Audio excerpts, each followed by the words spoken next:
Puttur block youth Congress panchayat Raj ಸಂಘಟನೆ ಹಾಗೂ ಕಾವು ಹೇಮನಾಥ್ ಶೆಟ್ಟಿ ಅಭಿಮಾನಿ ಬಳಗದ ವತಿಯಿಂದ ಆಂಬ್ಯುಲೆನ್ಸ್ ಲೋಕಾರ್ಪಣೆ ಕಾರ್ಯಕ್ರಮವು ರೋಟರಿ ಬ್ಲಡ್ ಬ್ಯಾಂಕ್ ಹಾಲ್ನಲ್ಲಿ ನಡೆಯಿತು.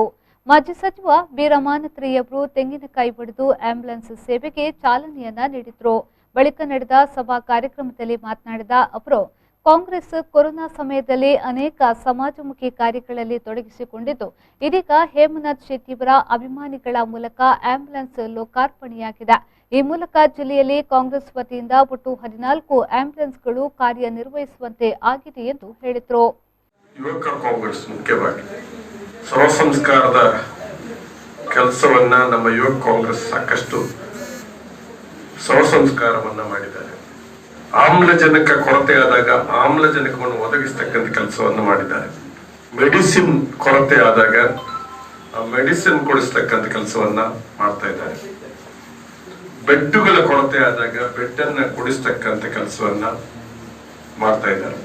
ದಕ್ಷಿಣ ಕನ್ನಡ ಜಿಲ್ಲೆಯಲ್ಲಿ ಜಿಲ್ಲಾ ಕಾಂಗ್ರೆಸ್ ಯುವಕ ಕಾಂಗ್ರೆಸ್ನ ವತಿಯಿಂದ ಪ್ಲಾಸ್ಮಾ ಕೊಡುವಂತ ಕೆಲಸವನ್ನು ಕೂಡ ಮಾಡಿದ್ದಾರೆ. ಕೆಲಸ ಮಾಡಬೇಕು ಅನ್ನುವಂಥದ್ದು ಮಾಡ್ತಾ ಬಂದಿದ್ದಾರೆ.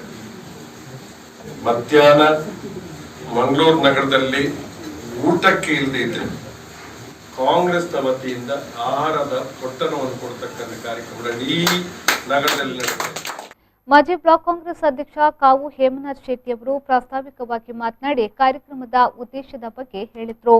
ಈಗಾಗಲೇ ಈ ಆಂಬ್ಯುಲೆನ್ಸ್ ಸೇವೆ ಹೇಗಿರ್ತದೆ ಅಂತ ಹೇಳಿದ್ರೆ, ಮುಖ್ಯವಾಗಿ ಯುವಕ ಕಾಂಗ್ರೆಸ್ ಇದನ್ನು ಸಂಪೂರ್ಣವಾಗಿ ಯುವಕ ಕಾಂಗ್ರೆಸ್ಸಿನ ಮೂಲಕ ಈ ಒಂದು ಕೆಲಸ ಆಗ್ತಾ ಇದೆ. ಜೊತೆಗಾಗಿ ಯಾರನ್ನು ಸಂಪರ್ಕ ಮಾಡಬೇಕು ಅಂತ ಹೇಳಿದ್ರೆ ಆ ಗ್ರಾಮ ಪಂಚಾಯತಿನ ಸದಸ್ಯರು, ಪರಾಜಿತ ಅಥವಾ ಗೆದ್ದ ಸದಸ್ಯರು ಈ ಒಂದು ಪಂಚಾಯತ್ ಶಕ್ತಿ ಒಕ್ಕೂಟದ ಮೂಲಕ ಈ ಒಂದು ಸೇವೆಯನ್ನು ಪ್ರತಿಯೊಬ್ಬರಿಗೆ, ಎಲ್ಲರಿಗೂ ಬೇಡ, ಅದು ಯಾರಿಗೆ ಅನಾರೋಗ್ಯದವರಿಗೆ ಮಾತ್ರ ಅಂತ ಅವಶ್ಯಕತೆ ಇದ್ದಾಗ ಖಂಡಿತವಾಗಿ ನಿಮ್ಮ ಗ್ರಾಮದ ಗ್ರಾಮ ಪಂಚಾಯತ್ ಅಥವಾ ಸೋತವರು ಗೆದ್ದವರನ್ನು ಅಥವಾ ಯುವಕ ಕಾಂಗ್ರೆಸ್ಸಿನ ಮೂಲಕ ಈ ಸೇವೆಯನ್ನು ನಾವು ನಿರಂತರವಾಗಿ ನೀಡುವಂತ ಒಂದು ವಿಚಾರಕ್ಕೆ ನಾವು ಹೆಚ್ಚು ಒತ್ತು ಕೊಡ್ತಾ ಇದ್ದೇವೆ.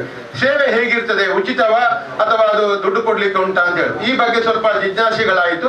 ಉಚಿತವಾದ ಸೇವೆಯನ್ನು ಮಾಡಲಿಕ್ಕೆ ಖಂಡಿತ ಯಾರಿಂದಲೂ ಸಾಧ್ಯ ಇಲ್ಲದ ಅಂತ ಹೇಳುವಂತ ಪರಿಸ್ಥಿತಿಯಲ್ಲಿ ನಾವು ಆಂಬ್ಯುಲೆನ್ಸ್ ಅನ್ನು ಉಚಿತವಾಗಿ ನಾವು ಕೊಡ್ತಾ ಇದ್ದೇವೆ. ಅದರ ಖರ್ಚನ್ನು ಯಾರು ಅದಕ್ಕೆ ಸಂಬಂಧಪಟ್ಟವರು ಕೊಡುವ ವಿಚಾರದ ಬಗ್ಗೆ ಆಲೋಚನೆಯನ್ನು ಈಗಾಗಲೇ ಮಾಡಿದ್ದೇವೆ.